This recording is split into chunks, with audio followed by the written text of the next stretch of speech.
Hey y'all, Shelly here with another tip for hospice nurses. I had a request to do a video on comparative charting. So what comparative charting is in hospice is very basically, it's just saying what the patient was and what they are now.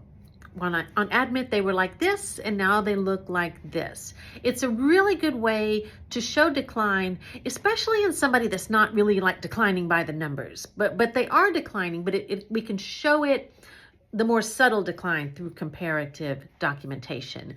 So first thing you're going to do are the black and white, the numbers, the scales, those things. They were 7A, now they're 7B. Their PPS was 40%, now it's 30%. Their MAC was 26.5, now it's 23.2. Their weight was this, and now it's that. So those are kind of easy, but you can also use it on things like functional status to show a subtle decline. Patient was, upon admit, ambulating to the end of the hallway to go to bed.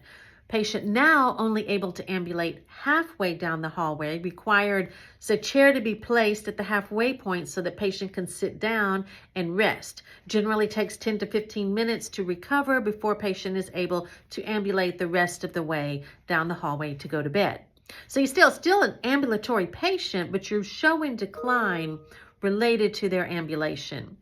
You can say that patient was consuming 60% of meals, but now only consuming 50% of meals. Now, I know I always talk about, we say unable to consume up to 70% of meals, but in the comparison charting, we're going to go the other way because the higher numbers what they were doing and the lower numbers what they're not able to do, and that paints a more clear picture in this instance.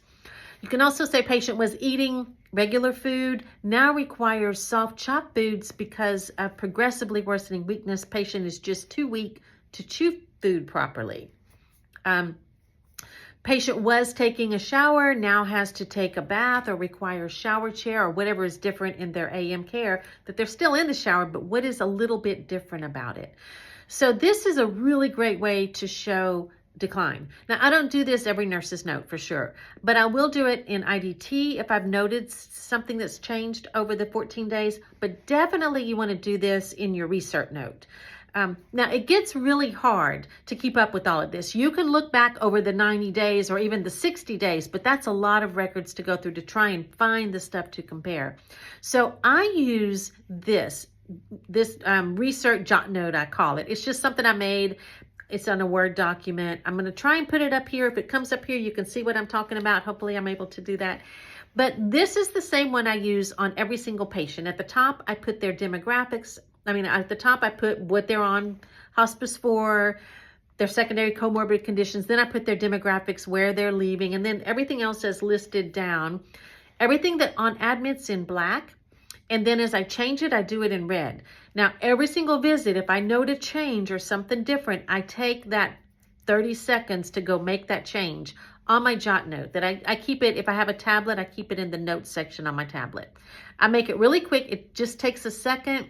I put it in red so that by the end of the cert period, I just go back and everything is right there. So it's super easy to write out because some of the declines may have been progressive over time, and you can really show that progression if you have it well in that jot note. And it really makes it easy. I can write my Recert note in about 20 minutes. So much easier. So if you want a copy of the jot note, like I said, it's just a simple thing I did in Word. I'd be glad to share it with you. Please don't message me here for it because that gets to be too much for me to keep up with. But if you go to my website, go to the contact section of it, you just have to put your name and email and then just say request Recert note. I'll know what you're talking about, and I'll be glad to send it with you and share it with you. So I hope this tip was helpful. If there's anything else you'd like me to talk about, please let me know. I would love to share it here. And y'all remember, if we work together, we can change our world.